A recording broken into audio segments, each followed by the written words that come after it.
欢迎来到新兴消息频道，请订阅频道，所以大家不要错过当天最热门的新闻。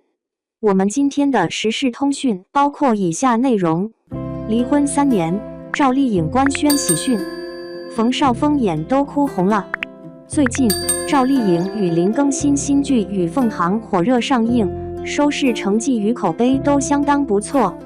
最重要的是，粉丝们都觉得这部戏的氛围很好，尤其是男女主角之间的感情，既让人品出了一番别样的味道，也满足了对于两人时隔7年后二搭的期待。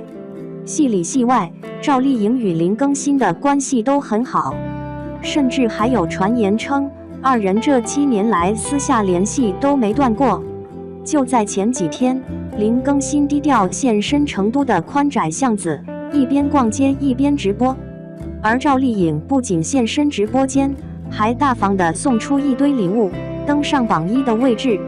接着，林更新走进一家满是纪念品的商店，在一番精心挑选后，他给赵丽颖买了一个售价400多元的熊猫玩偶。收到礼物后的赵丽颖也是立刻发文感谢，这一幕磕到了无数粉丝，不禁让人感慨，赵丽颖的生活终于在朝着好的方向开始改变。众所周知，赵丽颖是草根出身的，在娱乐圈摸爬滚打了多年，总算熬出了点成绩，却突然与冯绍峰闪婚了。或许是因为出身不同，冯绍峰是个不愁吃喝的富二代，对事业并没有太大的上进心。反观赵丽颖则不然，两人相处久了自然会产生矛盾，婚姻便草草了结。离婚至今3年，赵丽颖始终没有停下逐梦演艺圈的脚步。她拍了3部主演的电视剧，分别是《幸福到万家》《风吹半夏》与《凤航》，口碑都还可以。然而，观众离赵丽颖的角色很近，却离赵丽颖本人很远。记得去年，她在某节目上与主持人聊了很多感想，包括对角色的认知、自己期望的生活状态，以及对孩子的教育，让人们看到一个更真实的赵丽颖本人。一直以来，她向往的只不过是平平淡淡的生活而已，拍自己想拍的戏，有空了就休息，做什么事都不用强迫自己，也不委屈自己。而离婚后的赵丽颖显然做到了这些，我们自然该对她说一声恭喜。曾经有人问赵丽颖与冯绍峰之间是否有真感情，答案或许是有的。冯绍峰说过，在这段婚姻中，赵丽颖是他最坚实的依靠，两人一同面对生活的风风雨雨。所以，即便他们已经离婚了，但彼此仍保持着一种特殊的情感。尤其是在对待孩子的问题上，他们用实际行动诠释了什么是父母的爱。据了解，冯绍峰最近也在宣传他的新电影《黄雀在后》。在4月1日的一场交流会上，冯绍峰真情流露，首次谈及自己离婚后教育5岁儿子的经历。他坦言称自己很爱儿子，非常珍惜每次与孩子相处的机会，以成年人的方式去聊天。最后，冯绍峰还十分诚恳地说，作为父亲的体验和感受都在重新学习，照顾儿子时难免会手忙脚乱的时候，但与孩子的感情才是最大的成功。说到这里，冯绍峰的眼眶也不自觉地湿润了。在孩子面前，即使是坚强如铁的硬汉，也会流露出柔软的一面。这一幕刚好被镜头拍下，在网上引起广泛热议。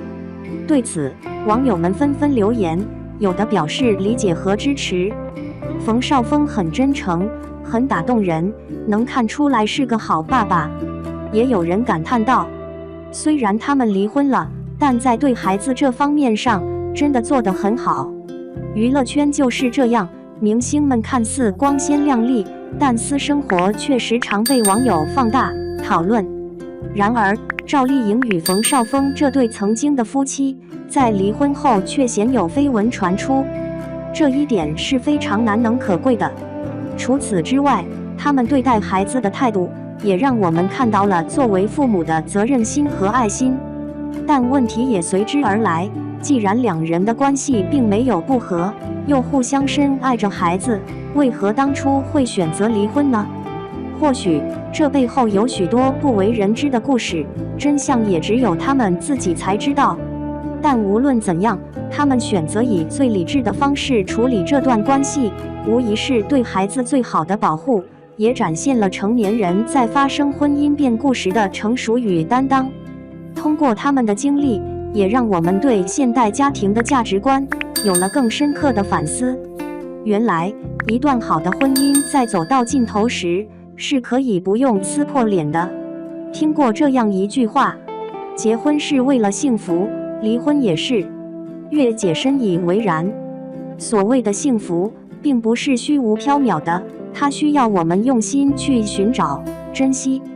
世界上没有绝对匹配的恋人，也没有绝对完美的婚姻。